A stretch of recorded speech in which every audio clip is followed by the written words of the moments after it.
I received a question from a listener I think is real good, and I thought I would cover it here. And the question is, I live in New Jersey, and I'm interviewing with a company in Seattle. They're having a third interview in a few days at a general manager level, but they haven't asked him what his salary requirement is. They did ask him what he was currently earning at the first interview. So wisely, the job hunter has looked at several cost of living sites like Bankrate, Sperling, which is bestplaces.net, CNNmoney.com, SalaryExpert.com, and all indicate that Seattle's cost of living is anywhere between 13 and 21% more expensive. And they indicate that his current salary should be more in Seattle to maintain his standard of living. Basically, it's a more expensive area, quite obviously. The person asks, is it reasonable to ask the company for a cost of living increase plus an increase as incentive to come work for them? So, for example, if he stayed here and got a new job, he would think he would get a 15 to 25% increase in salary to move to a new company. Is it reasonable to add an incentive increase on top of the cost of living increase necessary to maintain his previous standard of living, i.e. a 13% cost of living increase plus 20%? As he continues to write on, the thing is, if I get an offer, I don't believe it'll be anywhere near my present salary, plus 33%, which is what it would take for me to move. This is based on salaries from Glassdoor, and the company is offering RSUs vesting over several years, and he goes into details about that. So he's asking for advice here. So first of all, I think it's wise that you went out and did some research here. And the research should teach you that, as it has, that there's different cost of living. So, for example, if a person from Seattle moves to, Florida, for example, salaries are lower, cost of living is lower, housing costs are lower, yada, yada, yada. The reverse is also true. Someone from New Jersey moves to Seattle and they find it more expensive. So should you deal with it? Absolutely. You have to deal with it.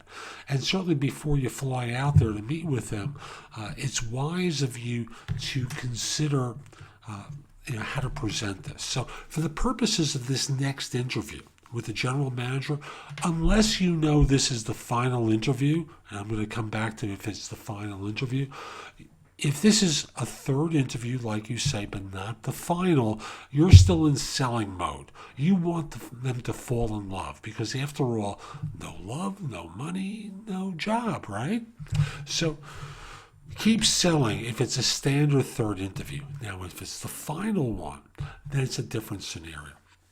So in the final one, what you need to do is address the salary stuff, but you want to be not quite as closed-minded as you are here. Salary survey sites are notoriously inaccurate because they poll certain people who are more likely to respond to salary surveys. Often the data is provided by organizations whose interested in is to demonstrate that your salary is low. So, for example, years ago there was a salary survey done by a recruiting firm. Everyone's salary looked like they were making too little money. So it was in their interest to say, oh, you're not making enough money. You should come to work for one of our clients and we'll get you a new job. And that was the response for everyone. Now, for you in talking with them, if this is a final interview, you need to address this in a casual way. So if the money conversation comes up, you can gracefully say, this is what I'm currently earning. But I want you to understand, if you don't, there's a cost of living difference between where I live and where you live. And I can't just pretend it doesn't exist. I'm not here to live with 3 roommates if I move to Seattle in order to take a job with you. I have to be compensated fairly. Now, he mentions that there are RSUs and the firm will counter with that. And you need to respond by saying, that's great. That's my future upside. But for now, I need to pay bills. So the difference between New Jersey and Seattle is whatever the percentage is. It's a range of between 13 and 22%. And that's just to make me whole. It doesn't advantage me in any way from a compensation standpoint. Because The fact of the matter is, I'm not changing jobs just for a lateral. Now, to you, it may look like a big increase, but for me, it's a lateral just to get the cost of living adjustment difference. And I don't know what an apartment comparable to what I'm living in looks like and what it's going to cost. I'm just working with data here. So I would say to you is you need to be prepared to give me a decent-sized offer. Well, what's a decent-sized offer? They'll respond with. I said, certainly above what I'm making now, plus the cost of living, plus an increase.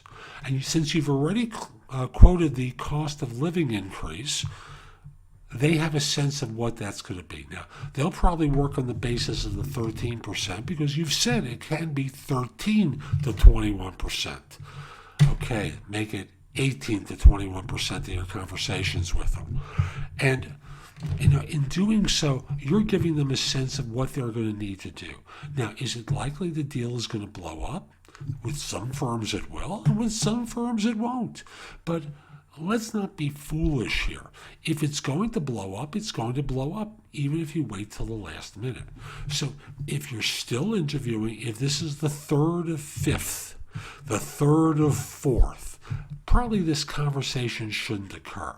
If this is the final interview, it's got to get laid out somewhere along the line here where they might simply say, do you have any questions for us? And you can say, I just really love this job. It's a terrific organization, and I'd so much like to come to work for you.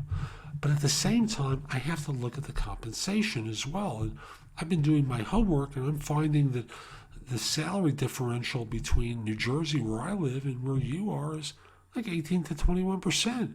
Where'd you find that out? And you give them websites, the ones with the higher ranges in there. And, if I just got an 18 to 21% increase, that just balances things out. It's not advantaging me in any way. Well, what about the RSUs? Well, that's not going to pay my bills. That's going to be for all the effort and all the work that I put in for how many years until they get fully vested. So for now, my focus is on getting an increase. And it's an increase not just simply based upon my base salary, but getting a cost of living differential as well as an increase on the base. So it's got to get addressed. You can't ignore it. Otherwise, they will extend an offer based upon the lowest common point that will likely be turned down by you, and you'll have wasted even more time. Hope you found this helpful. Again, my site is JobSearchCoachingHQ.com. I'm Jeff Altman, the Big Game Hunter. Have a great day.